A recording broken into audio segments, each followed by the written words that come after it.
Hello BookTube, I'm Jonathan, and today I'm going to help add to your sci-fi TBR with a list of 25 essential sci-fi books from a blog called Classics of Science Fiction. Check out the link in the description to the full list, as in this video I'm just going to focus on the top 25. And I want to present you with a challenge. For each of the books that you have read on this list, you get 2 points. For each book that you own but you haven't read yet, you get 1 point, and then I want you to post your total score out of 50 in the comments. I'll be keeping track of my score, and I'm going to let you know what I think of each of the books that I have read on the list. So let's get started with number 25, Gateway by Frederik Pohl. So I'm going to start off with 2 points as I have read this one, and in Gateway we follow characters that undertake the dangerous task of using alien spacecraft in order to track down more alien artifacts. So this is an interesting kind of setup, as in, instead of following a sort of first contact type story, we have this mystery of an alien civilization and trying to find out more about them. And I think this was very influential in this regard, influenced a lot of books that deal with alien artifacts and ancient civilizations. We also have a book that, for a classic sci-fi book, also focuses quite a lot on the characters. In the book, we follow our main character Robinette in 2 different timelines. In one timeline, we follow him going on these space adventures, and in another timeline, we follow him talking to an artificially intelligent therapist about these adventures. So this is a rather interesting dynamic. I quite liked this setup, but personally I did struggle to really connect with or get invested in the character of Robinette. So for me, this is a book that I can definitely see is very influential, definitely glad I read it, but when it comes to personal enjoyment, it might not quite make my own personal top 25. Number 24, The Hitchhiker's Guide to the Galaxy by Douglas Adams. Shockingly, I'm only going to get 1 point for this one, as I do own a copy, but I haven't read it yet. Hitchhiker's Guide is possibly the number 1 book on my list of shame of sci-fi books that I haven't read yet. I've told this story before, but I attempted to watch the film on a plane one time, which I know is not the optimal viewing environment, and it just didn't work for me. So that made me a little less excited to get to the book, and it has fallen down my TBR. But when I've mentioned this to people on the channel, the comments have almost unanimously been, "Jonathan, you have to read Hitchhiker's Guide." So I'll actually be rectifying that next month. It is on my schedule for June, and I'm excited to finally read Hitchhiker's Guide to the Galaxy because I do enjoy some comedy in my science fiction. I'm a fan of writers like Kurt Vonnegut and Andy Weir and Dennis E. Taylor, so I'm excited to see whether Douglas Adams, the book version, works a little bit better than the film for me. Number 23, Doomsday Book by Connie Willis. So I'm also going to get 1 point for this one, as I do own Doomsday Book, but I haven't read it yet. It's on my TBR for this year, and I'm looking forward to it, as it is part of Connie Willis's Oxford Time Travel duology.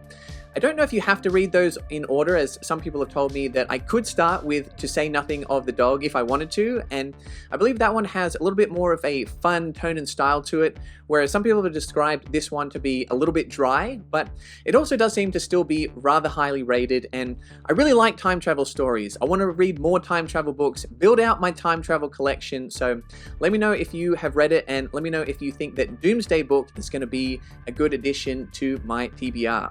Number 22, The Time Machine by H.G. Wells.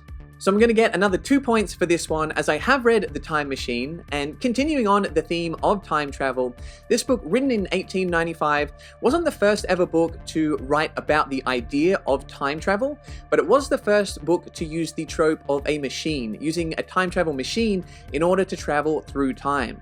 So this was a book that I quite enjoyed. I feel like for modern authors, it might feel a little bit outdated. The idea in and of itself is rather familiar to us now, so those ideas alone aren't going to blow us away, but I did think it still explored some interesting themes, and it was a short, fun, fast read that I can appreciate for being influential and very important to the genre of sci-fi and the subgenre of time travel. So definitely check that one out and add it to your essential list of time travel sci-fi.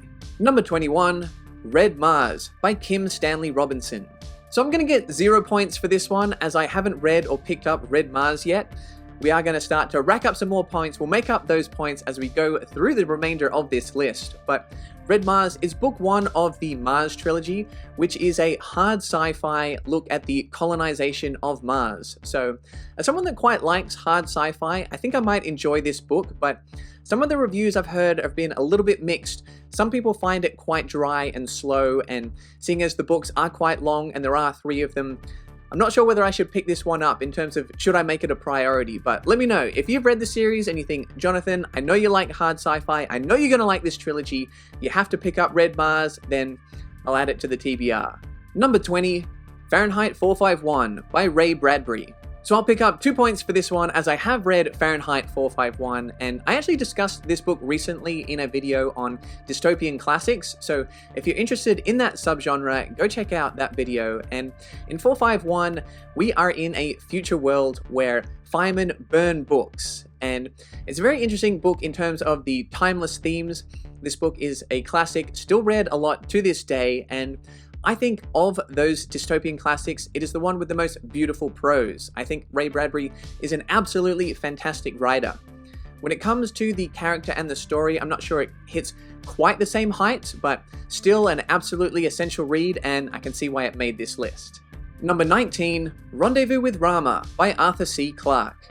So I'm going to pick up another 2 points for this one, as this is one of 3 Clarke books that I've read, and in Rendezvous with Rama, humans detect an object in space that appears to be cylindrical, so it doesn't look to be natural, which leads to the question, is it man-made, is it alien-made, where is it coming from, and what is it doing here? So it's a great mystery, we get some great science in this book, and when I got to the end of Rama, I was sort of left with this feeling of wanting a little bit more, because 2001: A Space Odyssey and Childhood's End, they both blew me away, whereas Rendezvous with Rama sort of left me with a bit to ponder with, and while it didn't just shock me and blow me away at the time, it was one that I've thought a lot about, and it's one that I've enjoyed and appreciated more and more since I finished it. So I loved all 3 of those books, and I'm looking forward to reading more from Arthur C. Clarke. Number 18, The Forever War by Joe Haldeman. So we're going to get another 2 points for this one, as I have read The Forever War, and this is arguably the defining military sci-fi book. Joe Haldeman, who was a soldier during the Vietnam War, uses some of his real-life experiences to tell this story about a battle in space with aliens. And so we get some cool sci-fi ideas to do with space travel, time dilation, cool technology that's used in order to fight these battles, as well as the personal implications for both individuals and society as a whole. This is one that I really connected with, and the ending I found to be quite profound. So if you are interested in military sci-fi at all, I definitely recommend picking up The Forever War. Number 17, Flowers for Algernon by Daniel Keyes. So we're on a bit of a roll here. This is another 2 points, as I have read Flowers for Algernon, which is arguably the defining make-you-cry sci-fi book. So in Flowers for Algernon, we follow Charlie as he undergoes an experimental surgery in order to improve his intelligence, as he has a rather low IQ, after a similar experiment was successfully performed on a mouse. However, when the mouse starts to regress, the question becomes, will the same thing happen to Charlie? So the structure of this book is somewhat unique, as it is told through journal entries written by Charlie. So we get to see his intelligence, his language change both through the story that he tells as well as how he actually writes down what is happening. I found this to be an incredibly powerful book. I really connected with Charlie, I loved the ideas, and the final page is one of the most emotionally impactful things. I'm getting emotional just thinking about it, alright? That's why I'm messing up. Try not to cry on camera. I dare you to read Flowers for Algernon and not feel something. One of my favorite books. Number 16, Stranger in a Strange Land by Robert Heinlein. So I'm going to get 0 points for this one, as I haven't read Stranger in a Strange Land yet, although it is one that I am interested in trying at some point. This idea of a human returning from Mars and kind of exploring the cultural differences between these different societies is a rather interesting premise to me. It seems like Heinlein is an author that just either seems to click for some people and not work for others, so it's going to be interesting to see which way I go on this one. So let me know whether you think I will enjoy Stranger in a Strange Land. Number 15, Ender's Game by Orson Scott Card. So this is another 2 points for me, and I think that Ender's Game is one of the big names in science fiction that lives up to the hype. I really enjoyed reading about Ender Wiggin going to battle school to prepare to become one of the leaders in a battle against aliens. And one of my favorite things about this book was the characters. I think they were really well fleshed out, they were really well layered, and the themes and philosophies that was also incorporated into the book, I think they were done fantastically well as well. I also really enjoyed the pacing in the book. It's incredible to me, thinking back on it, how much was actually included in Ender's Game, and we got some great training scenes at the battle school, and Ender's Game has one of my favorite endings of all time as well. So this is one of my personal favorites, and I can absolutely see why it is on this essential sci-fi list. Number 14, The Man in the High Castle by Philip K. Dick. So we're going to pick up another 2 points here, as this is one of the 4 PKD books that I have read, and in The Man in the High Castle, we follow an alternative history type of storyline in which PKD envisions a World War II in which the Allied forces lost, and then we follow society after that to see how things might be different. So I love this premise. I think it was a really interesting idea, but of the 4 PKD books that I've read, this is the one that worked the least well for me. I was hooked by some of the ideas, but I felt like the story itself was a little anticlimactic. So I would recommend giving this one a try if you think the idea is interesting, but personally I liked Do Androids Dream of Electric Sheep, A Scanner Darkly, and especially Ubik even more. Number 13, Hyperion by Dan Simmons. So I get to add another 2 points, as I have read Hyperion as well as the whole Hyperion Cantos, one of my favorite sci-fi series of all time. So in Hyperion, we follow a group of pilgrims on a journey to the planet of Hyperion in order to visit the time tombs that are moving backwards through time and are guarded by the mysterious Shrike. So this book, known for its Canterbury Tales type structure, we get each of the backstories of these pilgrims that are all told in different genres. So if you're a fan of fantasy or horror or detective stories or cyberpunk, whatever you can think of, romance, any kind of subgenre that is either related or perhaps even outside of science fiction, Dan Simmons is going to touch on it in Hyperion. Now, I actually have perhaps the slightly rare opinion of liking the sequel, The Fall of Hyperion, even more, because we get more plot progression in the present timeline, and some of the ideas in that book just blew me away, but most people seem to love Hyperion the most. So definitely give it a try if you haven't, and then, in my opinion, also check out the sequels. Number 12, Ringworld by Larry Niven. So I'm going to get 0 points for this one, as I haven't read Ringworld yet, although I have read The Mote in God's Eye by Larry Niven and Jerry Pournelle, but Ringworld does sound pretty interesting. This unique piece of architecture that an interesting group goes to explore sounds like a rather intriguing mystery. It sounds like a pretty good adventure. So if you have read Ringworld, let me know how you think it compares to The Mote in God's Eye and whether I need to bump it up the TBR. Number 11, The Demolished Man by Alfred Bester. So we're back on track with 2 points for this one, as I have read the Hugo Award winner, The Demolished Man by Alfred Bester, and I think this has a fantastic premise. In a world with telepathic police officers, how does one get away with murder? So I really enjoyed following one of the characters, Ben Reich, who isn't particularly likable, but I found to be rather charismatic and entertaining, and watching him go about his various schemes and so forth. However, I was a little bit mixed on this book, because the characters in which we follow the detective Lincoln Powell, I found that he had little to no personality, and I really wasn't as interested in his storyline. And there was also a romance subplot that just really didn't work for me. So while I was a little bit mixed on this one, I think the book is saved by the ending, where Bester just really goes for it in terms of the ideas at the end of this book, and I think that's something that Bester does well. So while this isn't my favorite Alfred Bester book that I've read, I think it is still worth checking out. And just quickly, before we get to the top 10, if you enjoy this kind of content, feel free to check out the link to my Patreon memberships, with perks such as being able to vote on my TBR, and I'll actually be spinning the quantum wheel at the end of this video to find out what my patrons have voted for me to read in the month of May. So stick around for that and find out how you can become one of my robots, androids, or cyborgs like Nima and a New Eden. Number 10, The Dispossessed by Ursula K. Le Guin.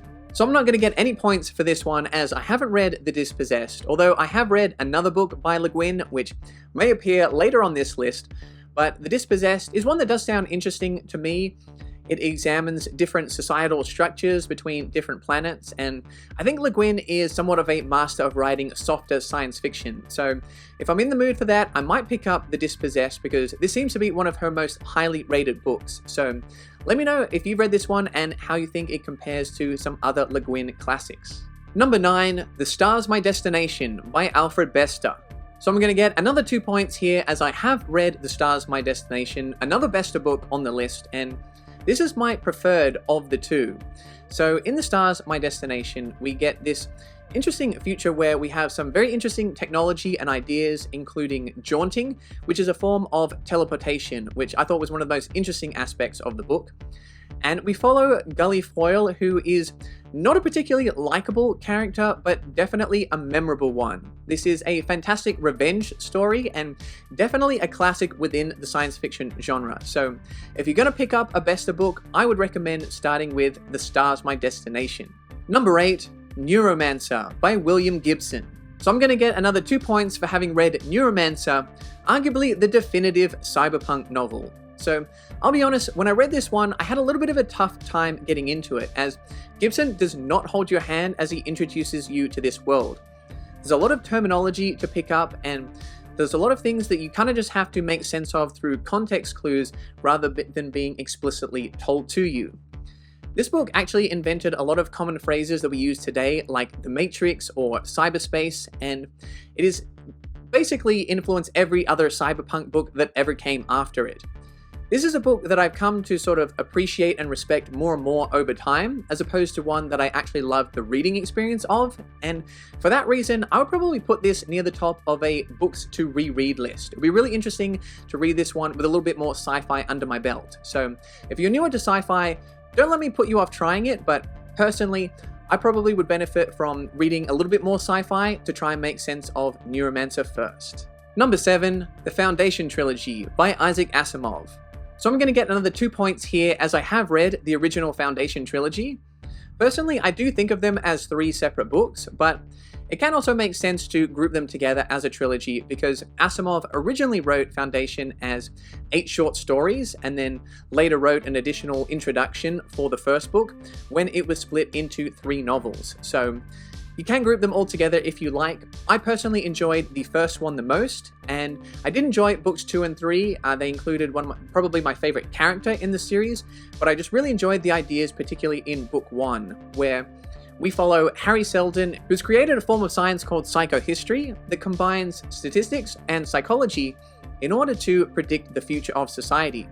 And he creates a foundation in order to predict and influence the future of this civilization. So this book is wildly influential. You can feel the influence of Foundation in other classic sci-fi as well as in modern sci-fi today. So if you want to have an idea of where a lot of those ideas came from, you got to go back to early on and read Foundation by Isaac Asimov.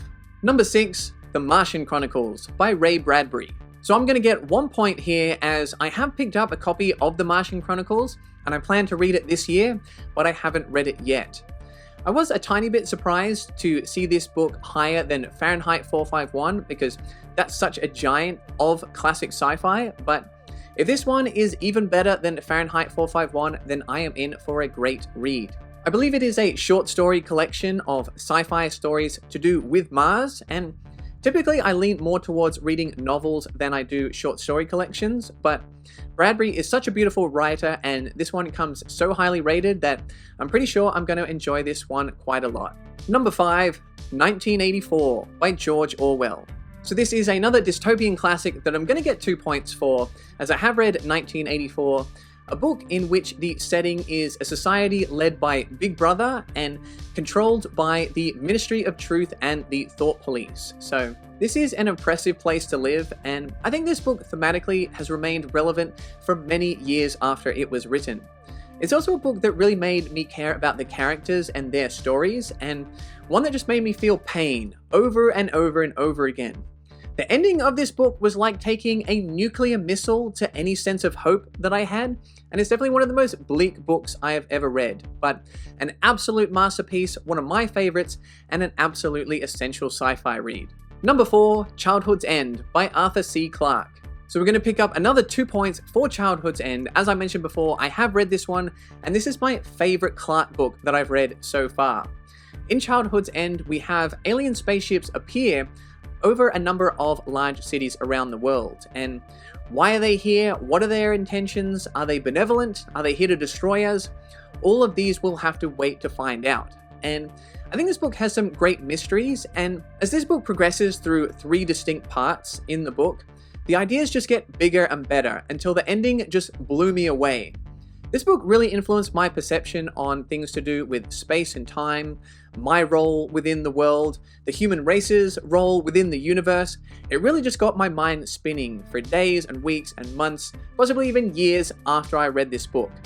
I think this is a great place to start with Clarke, as it's a little bit less hard on the softer hard sci-fi scale, and I think pretty much any sci-fi fan has to read Childhood's End. Number 3, The Left Hand of Darkness by Ursula K. Le Guin. So I get another 2 points here, as I have read The Left Hand of Darkness, and in this book we follow a human that goes to another planet that visits another culture with societal norms that are totally different from ours. So this book I thought had a lot of interesting themes, a lot of interesting concepts, and I'm sure that it was very groundbreaking at the time of its release. However, for me, as the story progressed, the story did start to lose my interest a little bit. I felt like the pacing was a little bit slow, and I didn't quite connect to the characters quite as much as I wanted to. So while this isn't one of my personal top 25 favorites, it's definitely one of the most influential books in sci-fi, and if you like that style, then I think you might really connect with it. Number 2, A Canticle for Leibowitz by Walter M. Miller Jr. So I'm going to net another 2 points here for reading A Canticle for Leibowitz, which is a post-apocalyptic story in which we follow a group of monks which are dedicated to preserving relics from a previous civilization. And this book to me was not quite what I expected. I picked up the version with the dramatic flaming books cover, and it kind of gives a sense of action and adventure and fantasy and kind of an epic scale, whereas that's not what this book is. This book is very talky. It's split into several parts, and each of the parts are really just about characters talking about certain ideas, examining certain themes to do with history and religion and technology and philosophy, and I did find some of those themes to be rather interesting, but personally I kind of struggled to connect to the characters, because in the first part we get a character that's quite amusing, but then that character goes away, and then a lot of the rest of the book is quite serious. And as we go from time period to time period, I kind of lose what I was invested in from each of the previous parts. So perhaps that might have been my issue in terms of my expectations and sort of trying to latch onto the wrong things within the book, because I do think there is some interesting ideas. It's just never something that I really personally connected to that strongly. But if you like the sound of those themes, that type of book, I think A Canticle for Leibowitz could hit better for you than it did for me. Number 1, Dune by Frank Herbert. Could it have been anything else? Of course, I pick up 2 points here for reading Dune by Frank Herbert, the story of Paul Atreides and different noble houses that compete for control of spice on the desert planet of Arrakis. So, when it comes to world building, I'm not sure there are many books or many other series that can really compete with the level of depth that Herbert put into the Dune world. This is such a fantastic world to explore, with a rich history, a rich culture, and the themes that he explores in this book are incredibly thought-provoking as well. There's a lot to dig into, and this would also be a book that I think would really benefit from a reread. I've only read it once, but there's so much to unpack here. I think I would find a lot of value in rereading Dune, giving it a second read. I would expect Dune to be near the top of any sci-fi list, because in a similar way to The Lord of the Rings for fantasy, you can feel the effects of Dune throughout the decades of science fiction. Personally, it might not quite be my own number 1, just because I found some aspects of the book to be a little bit dry, pun intended, but it's definitely one of the most influential and I think one of the biggest achievements in the entire genre. So there you go. I believe my final score was 39 out of 50, which is not bad, and I plan on checking a couple more off my list in the near future as well. So let me know your score in the comments. I'm sure some of you beat that, as I know there are some very well-read sci-fi fans out there. So let me know your thoughts on some of these books, and if you're interested in what I'm going to be reading in the month of May, check out my Patron pick for the month as I spin the Quantum Wheel. Welcome to the Quantum Wheel, where all of the patron picks are both simultaneously picked and not picked until we observe a winner. Let's find out what I'll be reading in the month of May.